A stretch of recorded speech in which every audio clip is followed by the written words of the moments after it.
ગામમાં આંગણવાડી નથી, બાળકોને બેસવા માટે આંગણવાડી નથી. વિચાર કરો, આ પરિસ્થિતિ 30 વર્ષથી ભારતીય જનતા પાર્ટીનું શાસન છે, છતાં છે. કોના પાપે? તો જે નેતાઓને આપણે ચૂંટીને મોકલીએ છીએ એ નેતાઓ પોતાની સરકાર હોવા છતાં એ સરકારની વાહવાહી કરે છે, આપણા લોકોનું સાંભળતા નથી.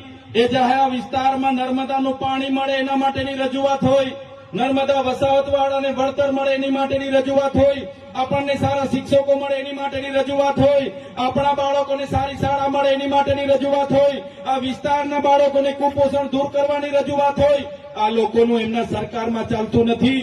આ લોકો અહીંયા આવીને તમારી સામે દાદાગીરી કરે છે, પણ સરકારમાં આ લોકોનું ચાલતું નથી.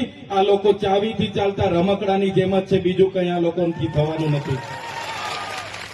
ત્યારે અમારી સભામાં જ્યારે મોટે ભાગેના લોકો આવે તો ભારતીય જનતા પાર્ટીના નેતાઓ એમના લાગતા વળગતા ભૂમાફિયાઓ, બુટલેગરો અમારા લોકોને ડરાવવાની વાત કરે છે.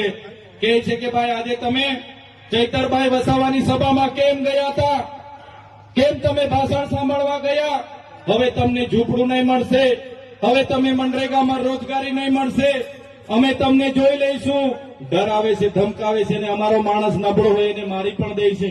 ત્યારે આ ભાજપના નેતાઓને કહેવા માંગુ છું, આ ચૈતર વસાવાની ટીમ છે, અરવિંદ કેજરીવાલની ટીમ છે, આ કોઈ કોંગ્રેસ વાળા નથી. અમારા લોકોને હવે પછી તમે હાથ લગાડશો, તમારા બધાના મોર બોલાવી દઈશું અમે, મોર.